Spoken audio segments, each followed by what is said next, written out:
All right, this is the introduction to the Moore-Knudsen salinity titration using silver nitrate. And the way that I have done this in the past that works very well is to weigh out 1 gram of seawater. So now you will come into the lab and you see the small balance here and these small crucibles, and these are what I use to titrate, because we only titrate 1 gram of seawater. This is the standard seawater. This is the real expensive stuff that you buy from the lab in England, okay? Extremely expensive. What you do is you open this up and you take your pasture pipette and fill it just a little bit with some of the standard seawater and then roll it around. You getting this? Mm-hmm. To wash out the pipette. And then you squirt that in the waste container, okay?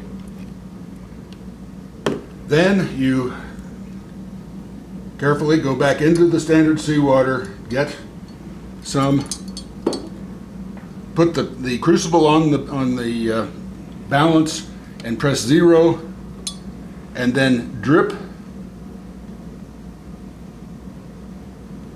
the seawater into the crucible until you get exactly 1.00 grams, like this.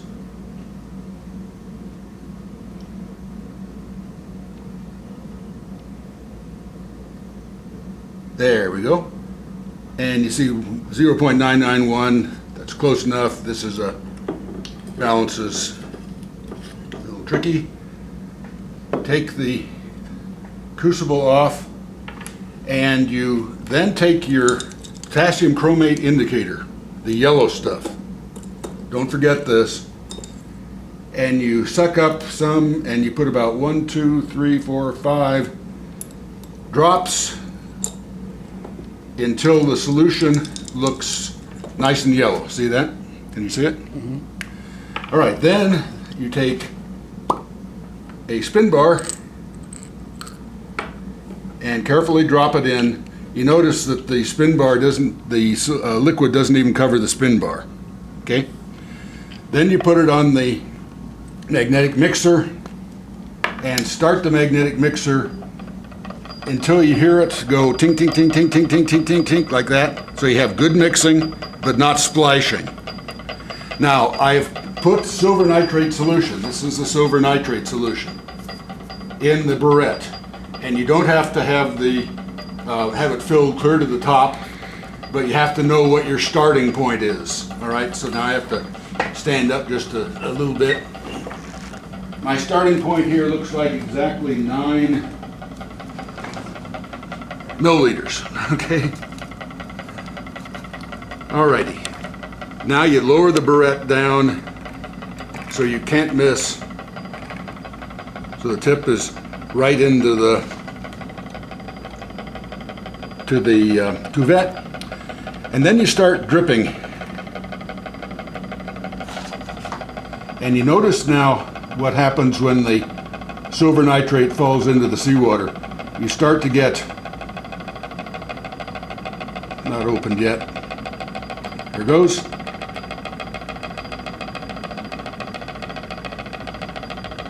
You start to get this white precipitate, and that's the silver chloride.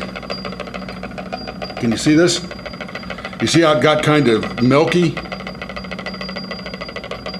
Now I'm going to set it to drip just slowly. Maybe.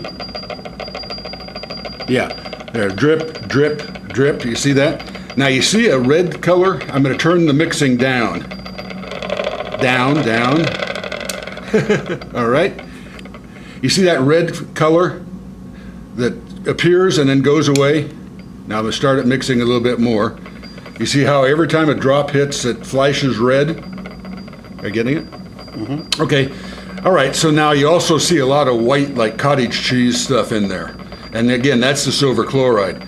So what happens is when the silver nitrate falls into the solution, it's immediately grabbed by the potassium chromate and it turns red, but then if any chloride is in there, it reverses that chromate reaction and forms silver chloride.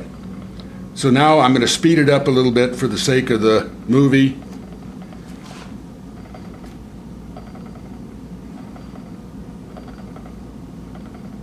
And you see now every drop that drops in there, the red stays a little bit longer. Now I have to watch it or I'm going to over titrate. Okay, now I'll slow it down a little bit.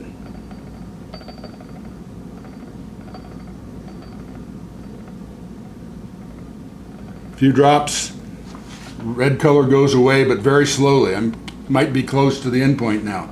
So now I'm going to pick this up and just touch the last drop, and you see the red color was there, but it went away. So I'm not to the end point yet. Ooh.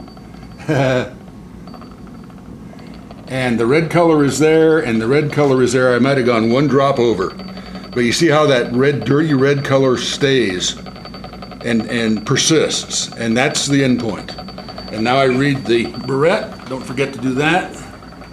And this is reading 14.5. So then you know the amount of titrant that it took to titrate the standard seawater. Then you do that one more time, or until you get two good readings, two good titrations that are very close together, like within 1/10 of a milliliter. Okay. Between each titration, turn this off, take the crucible out, dump the solution into this bottle that says silver precipitate. Now I don't have my spin bar retriever here, but we have a magnet on the end of a stick kind of thing, so you can keep the spin bar from falling in there like that. You don't want that. Between runs, rinse the cuvette, the crucible out like that, so all the silver precipitate goes into the bottle. Then get up, rinse this under tap water, give it a couple of more little squirts of the deionized water in this squirt bottle, and then you're ready to, you can dry it out with a paper towel, and then you're ready to put it back on the balance and weigh out another gram of water. Now I started with the standard seawater for this demonstration, but you would start with your natural seawater that you get from the boat basin by following the written instructions, because natural seawater is a lot cheaper than standard seawater, right? So you learn how to titrate it. You get onto the titration using the natural seawater, which I have some right here, but you will get from a bucket. And you titrate it until you get good replicates of the natural seawater and the standard seawater, and then you follow the procedure that's in the handout. And that is the Moore-Knudsen salinity titration. Did you get it?